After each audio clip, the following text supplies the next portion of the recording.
할렐루야. 우리 좌우 옆분과 인사 나눕니다. 사랑합니다. 축복합니다. 인사 나눕니다. 다니엘 기도회 기간 동안에 참 많은 은혜를 받았습니다. 개중에는 어떤 한 모 목사님이 나오셔서 구원의 부분에 대해서 약간 좀 우리 의문을 갖게 할 수 있는 내용을 조금 언급을 한 것 같아요. 구원은 믿음으로 받습니다. 분명한 것은 구원은 믿음으로 받고 행위로 얻는 것이 아니라 하나님이 주신 선물로 얻은 겁니다. 믿으시면 아멘 하십시다. 우리한 구원 받은 자로서의 삶을 살아가는 것이지 우리의 믿음의 행위는 구원 받기 위해서 살아가는 것이 아니다라는 것을 분명히 알고 신앙생활을 해야 되는 것입니다. 그러므로 말미암아 받은 은혜에 감사하고 그 특권과 그 권리를 가지고 이제 특권만 부여받는 그런 삶이 아니라 우리가 하나님 앞에 특권을 받았으면 또한 의무도 따른다는 것을 알아야 됩니다. 그래서 우리의 삶의 행위를 통해서 바로 하나님 앞에 깊이 더 나아갈 수 있는 하나님의 역사가 임하기를 원하고요. 저와 여러분이 구원받고 안 받고는 내 소관이 아니라 하나님의 소관입니다. 그러나 우리가 구원받은 자의 행위는 내가 어떻게 행하느냐에 따라서 천국에 또 들어가느냐 아니면 지옥으로 다시 떨어지느냐 그게 문제가 아니라 바로 우리가 행위는 우리가 책임을 져야 되는 것입니다. 그러나 우리의 구원은 하나님이 주신 것이다. 그 책임은 우리가 구원받고 안 받고의 책임이 아니라 이 땅의 삶을 살아갈 때 잘못 살면 이 땅에서 하나님 앞에 책임을 묻을 수도 있고 하나님 나라에 갔을 때도 우리가 너 어떻게 그렇게 살았느냐라고 책망을 받을 수는 있다는 것입니다. 그러므로 이 땅의 믿음의 사람들은 믿음의 사람답게 살아야 될 의무와 책임이 있다는 것을 분명히 믿으셔야 될 줄 믿습니다. 자, 우리가 함께 읽었던 말씀을 보게 되면 또 시편을 우리가 쭉 여러 번 읽었습니다마는 시편 전체의 내용들을 좀 보게 되면 너무나도 아름다운 기도와 찬송의 시로 다 엮여져 있습니다. 그리고 우리에게 큰 감동과 감화를 얻게 하는 하나님의 말씀으로 시편은 그렇게 이루어지고 있는데요. 그렇다고 해서 모든 시편의 내용들이 전부 다 아름다운 기도와 찬송의 시로 이루어진 것만은 아니다라고 하는 것입니다. 자, 오늘 저와 여러분이 함께 읽었던 말씀을 좀 다시 보게 되면은 9절을 좀 보겠습니다. 9절을 보면 그러나 이제는 주께서 우리를 버려 욕을 당하게 하시고 우리 군대와 함께 나아가지 아니하셨나이다. 이렇게 말씀이 나오거든요.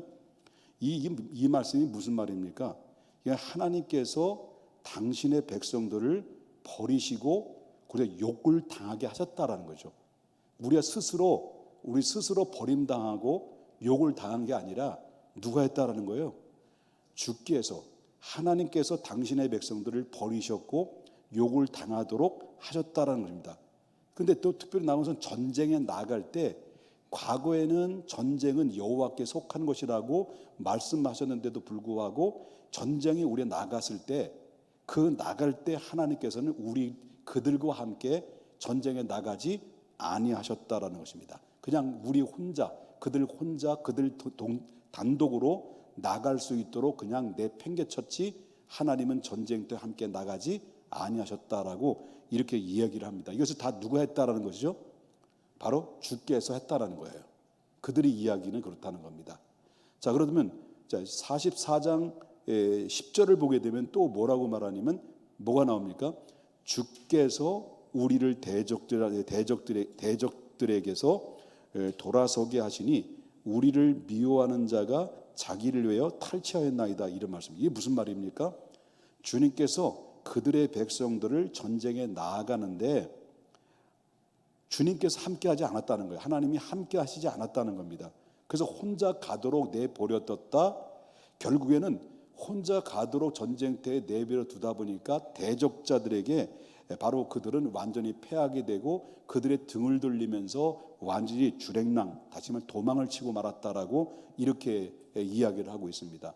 그뿐만 아니라 그들 대적자들이 자기들이 가져왔던 물건을 다 탈취해졌다는 것을 이야기를 합니다. 이게 다 누가 했다는 거죠? 바로 하나님께서 했다는 거죠. 전에도 하나님, 우리 이번에도 하나님이 하셨다라고 얘기합니다. 근데 또 11절을 보게 되면 11절 또 보겠습니다. 11절 누가 자, 주께서 우리를 잡아먹힐 양처럼 그들에게 넘겨주시고 여러 민족 중에 우리를 흩으셨나이다. 이렇게 말이 나와요. 자, 하나님께서 마치 양들을 양 잡는 자들에게 넘겨주는 것처럼 주님께서 당신의 백성들을 대적자들에게 넘겨줬다는 거예요. 그로 인해서 그들은 바로 산지 사방으로 완전히 뿔뿔이 흩어지게 만들어버려 말미암아 결국 엄청난 어려움과 고통을 당하게 했다라는 것을 보게 됩니다. 이건 누가 했냐면 하나님이 그렇게 하셨다는 거예요. 그런데 여기서 더더욱 이해가 안 되는 말씀이 또 다음 절에 나와요. 다시 한번 12절을 또 보겠습니다. 12절에 보니까 또 누가 나와요? 주께서 주의 백성을 뭐예요? 헐값으로 파심이요 그들을 판값으로 이익을 얻지 못하게 하셨나이다.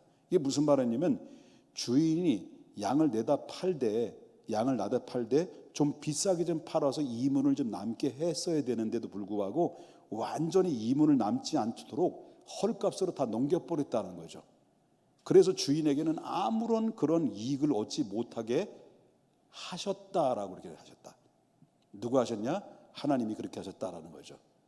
자, 이 말씀은 무슨 말씀입니까? 이 말씀을 보면 이해가 됩니까, 여러분? 자, 이 말씀은 하나님께서 당신의 양들을 양 잡는 사람들에게 팔아 넘김으로 말미암아 그 양들은 이리저리 막 바로 흩어지게 되는 일이 벌어지게 됐다. 이 일로 인해서 마지못해 눈물을 머금고 바로 이렇게 하신 것은 마지못해서 눈물을 머금고 하신 것이 아니라 마치 미운 물건을 다 치우듯이 막 빗자루로 치우듯 막 청소기로 막 치우듯이 그냥 버려버렸다는 거예요. 쓰레기통에다 버렸듯이 버렸다는 거예요. 이게 얼마나 기가 막힌 일입니까? 누가 하셨다는 거예요? 하나님이 하셨다는 거예요. 주께서 하셨다는 거예요. 그런데 여기서 이런 일에서 여기서 끝나는 게 아니라 이 정도만 그렇게 해도 괜찮습니다. 그런데 계속되어지는 말씀이 바로 뭐냐면 자 13절부터 쭉 보겠습니다. 13절에 또 뭐가 나와요? 주께서 우리로 하여금 이웃에게 욕을 당하게 하시니 그들이 우리를 둘러싸고 조소하고 조롱하나이다. 또 14절에 주께서 우리를 뭇백성 중에 이야깃거리가 되게 하시며 민족 중에서 머리 흔들림을 당하게 하셨나이다. 다 누가 했다는 거예요? 주께서.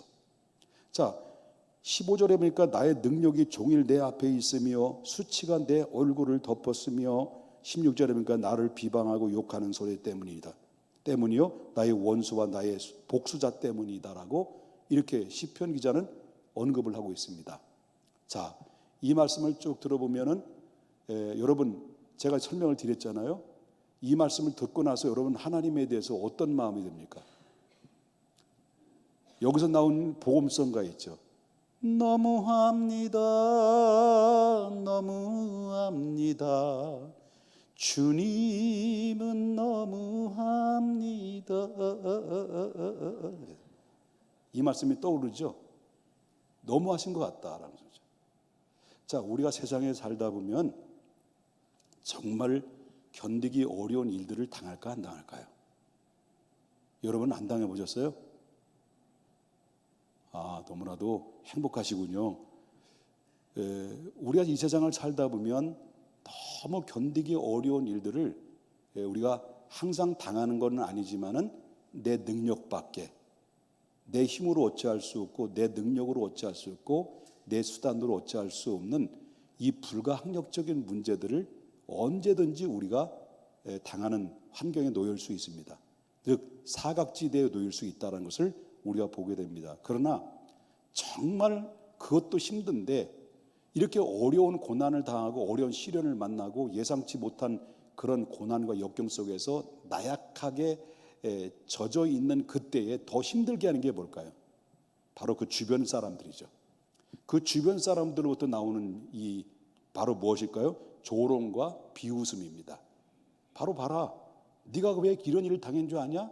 네가 기도하지 않았기 때문에 그래. 네가 왜 이런 일을 당한 줄 아냐? 혹시 너 11조 도둑질한 거 아니니? 내가 왜 이런 줄 아느냐? 너 주일 예배 잘 안 드렸기 때문에 그래. 뭐 등등 이런저런 얘기를 바로 자기가 의로운 것을 내세워서 바로 가장 아픈 것을 건드렸을 때, 그때 가뜩이나 힘들고 고달프고 아픈데 그 말 한마디 한마디는 너무 아프게 다가오는 거죠. 상처가 되는 경우들이 너무나도 많이 있다는 거죠. 그 말 한마디 한마디가 비수를 찌를 때가 너무나도 많이 있다, 그런 거죠.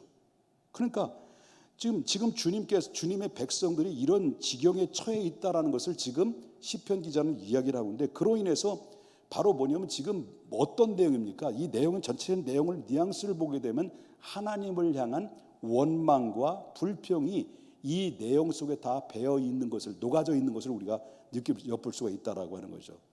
그런데 이러한 원망과 불평 속에서도 저와 여러분이 꼭 배워야 될 한 가지가 있습니다.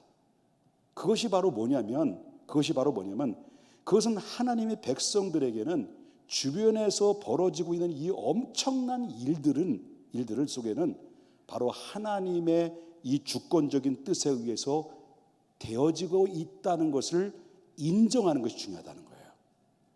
그래서 이 모든 것이 하나님의 주권적으로 이루어지는 것이다 라는 것을 인정하는 것인데, 바로 그래서 이런 것을 인정하게 되면 주신 자도 여호와시요 거두어 가시는 것도 여호와시며 다만 나는 하나님께 찬송할 뿐이다라고 욥이 고백한 고백이 나올 수 있는 거예요.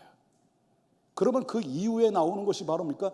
여기서 나오는 말씀의 명백한 사실은 바로 주께서라고 하는 이 말씀이 나오는데, 여기서 한 가지 중에서는 좀 전에 읽었던 말씀 중에서 원망과 불평처럼 보였던 이 말씀들이 여기서 주께서라고 하는 주께서라는 주어가 시작이 되는 거 있다는 것을 보면 뭘 알 수 있습니까? 여기에서는 원망과 불평으로 하나님 왜 그러셨습니까? 왜 우리에게 이렇게 하셨습니까? 라고 따지고 묻는 원망과 불평의 내용이 오늘 본문은 아니다라는 거죠. 먼저 주께서라는 이 주어가 먼저 나온다라는 것은 바로 뭐냐면 주께서 시작했으니 주께서 멈추게 할 것이다라고 하는 전제 조건이 붙어 있는 얘기예요. 주님께서 하셨으니 주님께서 하실 것입니다. 이거예요. 이해되십니까, 여러분? 그렇기 때문에 우리가 아무리 힘들고 어려운 일이 처한다 할지라도 모든 일의 중심에는 하나님의 계시다는 사실을 인정하느냐 인정하지 못하느냐, 여기 결정되는 겁니다. 그렇기 때문에 하나님이 살아계시다면 왜 이렇게 하셨냐라고 이렇게 질문을 하는 경우도 있지만, 그러나 그 중심 가운데는 하나님의 섭리가 있고 하나님이 그 중심 가운데 하나님의 계획이 있다는 것을 믿고 받아들이는 사람들은 그 사람 믿음이 부피가 커져 나가는 하나님이 성숙된 사람이 된다는 거예요. 여러분 알다시피 왜 하나님이 살아계시면 왜 사람들을 저렇게 정말 소아마비로 내성마비로 만들게 하고, 왜 하나님 살아계시면 저렇게 암을 걸리게 만드냐 할 때 그 내성마비를 걸렸다라고 할 때 그 내성마비 딱 얘기한다면 내성마비 누가 떠오릅니까? 바로 우리나라의 송명희 시인이 나오죠. 나 가진 것이 없으나 나 가진 지식 없으나 없으나 그러잖아요. 계속 나는 없다. 그런데 송명희 씨는 나는 이 마지막에는 뭐가 있다는 거예요? 나는 있다. 누가 있냐? 나는 태어날 때부터 내성마비로 태어났지만, 나는 태어날 때부터 가진 것은 없고 외모로 무엇으로 지식으로도 다 아무것도 내놓을 만한 것이 없지만, 그러나 남이 갖지 못한 건 나는 가졌단 말이에요. 남이 갖지 못한 것 나는 가졌다. 그것이 뭐냐? 바로 내 안에 그리스도다. 그래서 하나님은 공평하신 하나님이다라는 거예요. 내가 부유하지만 하나님이 없이 살아가는 사람이 얼마나 많냐는 거예요. 내가 지식이 있지만 하나님 없이 살아가는 지식인이 얼마나 많냐는 거예요.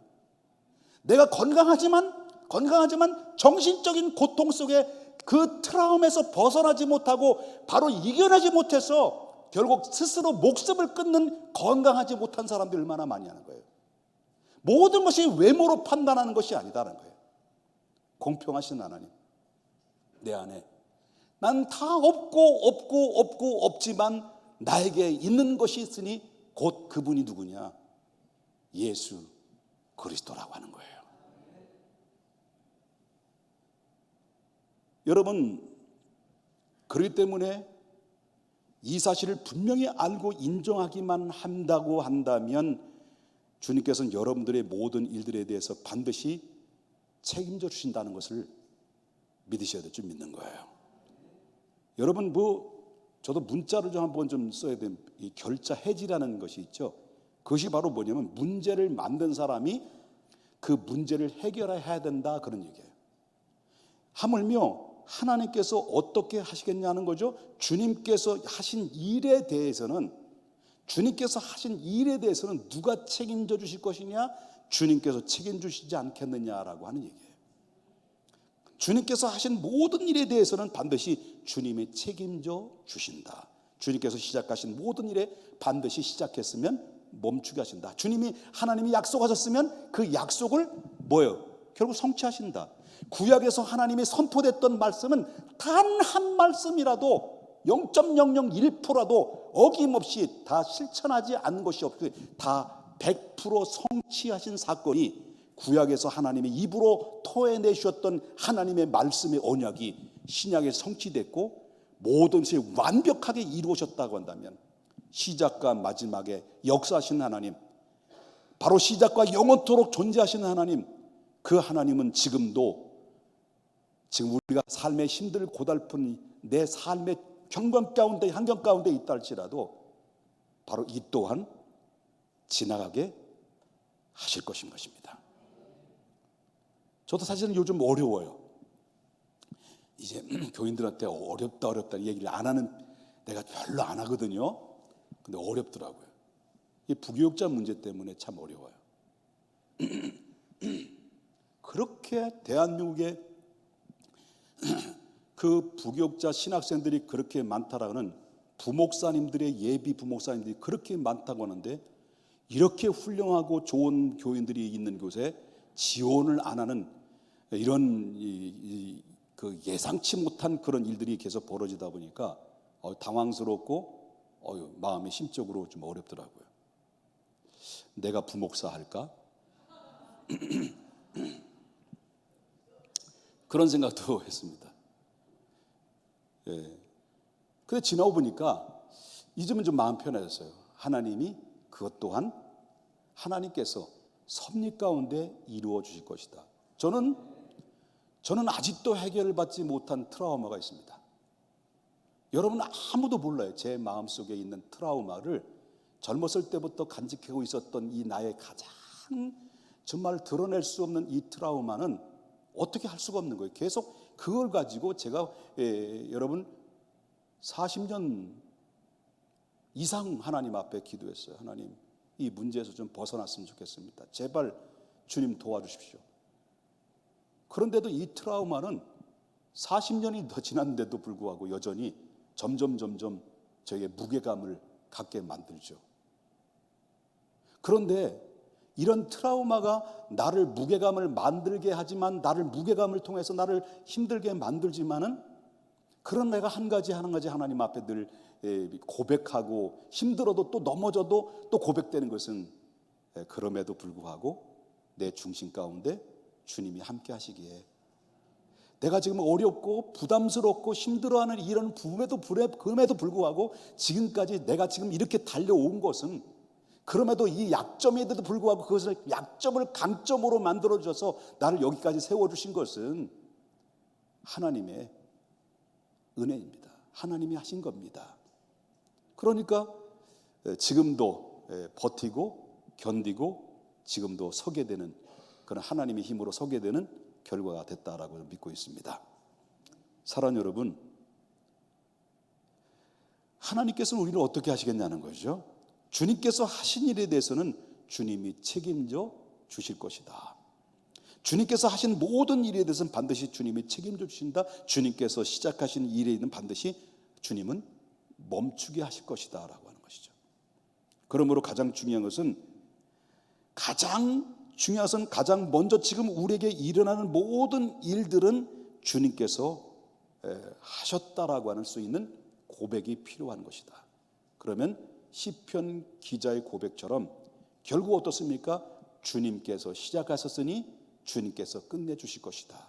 이런 고백 속에서 이 체험의 결과를 결국 뭡니까? 지금 시편 기자는 44편의 말씀을 기록한 것은 그때 당시에 지금 이루어지고 있는 그 상황을 설명한 것이 아니라 이러한 주님께서 하셨으니 주님께서 시작하셨으니 주님께서 마치게 하셨고 주님께서 시작했으니 주님께서 책임져 주셨습니다라고는 이 모든 결과에 의해서 이루어진 내용들을 고백을 담아서 바로 하나님 앞에 찬송의 시로 성가대가 함께 모여서 찬송을 올려 퍼지게 하게 하는 내용들이 이것입니다. 그러면 결과는 뭐냐? 주님께서 다 이렇게 고통을 줬고 주님께서 다 아픔을 줬고 주님께서 왜 우리를 이렇게 고난을 당하게 만드시고 우리를 왜 버리셨습니까? 전쟁터 나갈 때 우리끼리 왜 나가도록 해서 왜 잡아먹게 했습니까? 라고 원망하지만은 결과적으로 뭡니까? 하나님께서 그러나 결과는 역전의 승리로 이끌어 주셨습니다라는 이 내용들을 이게 바로 그때 당대 이야기한 것이 아니라 과거에 이렇게 하나님이 하셨으므로 하나님께서 이렇게 우리는 하나님을 찬송할 수밖에 없다라는 고백으로 오늘 소개하고 있는 내용이에요. 그렇다면 우리가 배워야 될 것은 바로 뭐냐면 지금 당하고 있는 모든 어려움과 고난들이 있을 때 이 모든 것은 주님이 하시는 주권적인 섭리입니다. 그걸 인정하는 겁니다. 그러므로 맡기는 겁니다. 인정하면 맡길 수 있고 맡기면 감사할 수 있었고 감사할 수 있고 감사하면 바로 뭡니까? 우리가 마음의 평안함을 얻게 되고 마음의 평안함을 얻게 되면 결국 어떻습니까? 모든 문제는 주님께서 내가 하기 이전에 앞장서서 그 모든 문제를 열려주게 해주시고 책임져 주신다는 사실을 믿으셔야 되고요. 그리하지 아니할지라도 나는 하나님의 주권을 믿습니다라는 이 믿음은 그건 바로 황금 같은 믿음이다라는 겁니다. 우리가 그럼에도 불구하고 나는 주님의 주권을 믿습니다라는 황금 같은 믿음으로 하나님 앞에 믿음으로 달려나가야 될 줄 믿습니다. 그럴 때 하나님께서 여러분들에게 이제 입가에는 미소가 가득할 만한 결과가 임하게 될 것인데 지금 상황에 이루어지는 그 아픔과 실패와 내 문제가 해결되지 않아 지금도 전전긍긍하고 있다고 한다면 원망하기보다는 하나님의 주권을 인정합니다라고 고백하는 그런 변화가 내 심령 속에서부터 시작이 돼야 된다라고 하는 것입니다. 이런 은혜가 있어지길 원합니다. 이 말씀이 좀 이해되셨습니까? 할렐루야. 네, 기도하겠습니다. 거룩하신 하나님 아버지, 주님의 은혜와 사랑을 아버지 하나님께 감사를 드립니다. 하나님이 하셨으니 하나님이 하실 것입니다.